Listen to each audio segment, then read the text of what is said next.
મિત્રો, વાત એ સમયની છે જ્યારે એકવાર હું મારા કાકાના ઘરે ગયો હતો. ત્યારે તેમની વહુ એટલે એ મારી ભાભી એકલી હતી. તેને મને પરાણે ઘરે રોક્યો અને પછી થયું એવું કે શું વાત કરું. તો ચાલો કહાની ચાલુ કરીએ. મિત્રો, મારું નામ હરેશ છે અને હું ગુજરાતનો રહેવાસી છું. મારી ઉંમર 26 વર્ષ છે અને જો હું તમને મારા વિશે કહું તો મારી હાઈટ 5 ફૂટ 4 ઇંચ છે અને શરીર પણ સારું છે અને હું એકદમ બિંદાસ અને સ્માર્ટ છોકરો હતો. એકવાર હું મારા કાકાના ઘરે કોઈ કામ માટે ગયો હતો.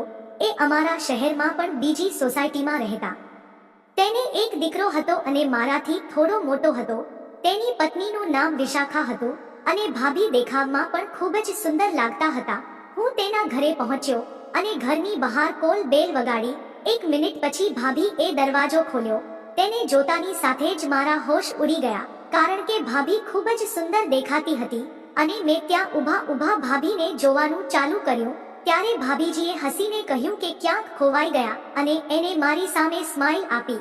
પછી તેણે મને અંદર બોલાવ્યો અને મને પાણી આપ્યું. મેં કાકાનું પૂછ્યું તો તેમણે કહ્યું કે કાકા અને તમારો ભાઈ કોઈ કામ માટે બહાર ગયા છે અને સાંજ સુધીમાં આવી જશે. અને ભાભીએ મને પરાણે એના ઘરે રોકી દીધો.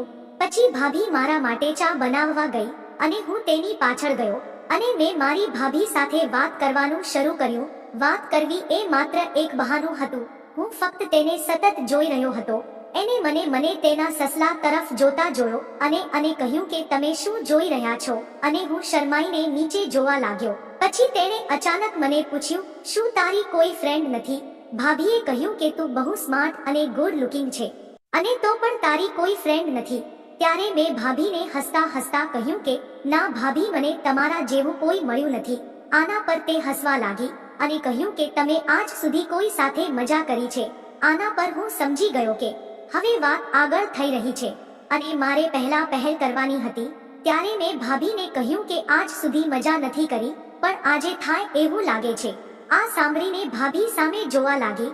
પછી હું ભાભીની તરફ આગળ વધ્યો અને મારી ભાભીને પકડીને રસોડામાં ચા બનાવવા લાગ્યો અને ભાભી પણ મને સાથ આપવા લાગ્યા. ચા બનાવતા અમે બંને એકબીજામાં ખોવાઈ ગયા અને અમે ધીમે વધવા લાગ્યા, જેના કારણે ભાભી વધુ આક્રમક થઈ ગયા હતા. પછી અમે બંને રૂમમાં આવ્યા. જેમ તેમ અમે રૂમમાં પહોંચ્યા અને હું ચાના કપ પકડી અને ચા પીવાનું શરૂ કર્યું. અને પછી અમે જે કર્યું એ હું તમને મારી કહાનીના બીજા ભાગમાં જણાવીશ. વિડીયોને લાઈક અને ચેનલને સબસ્ક્રાઇબ જરૂર કરજો. ફરી મળીશું એક નવા વિડીયોમાં. ત્યાં સુધી આવજો.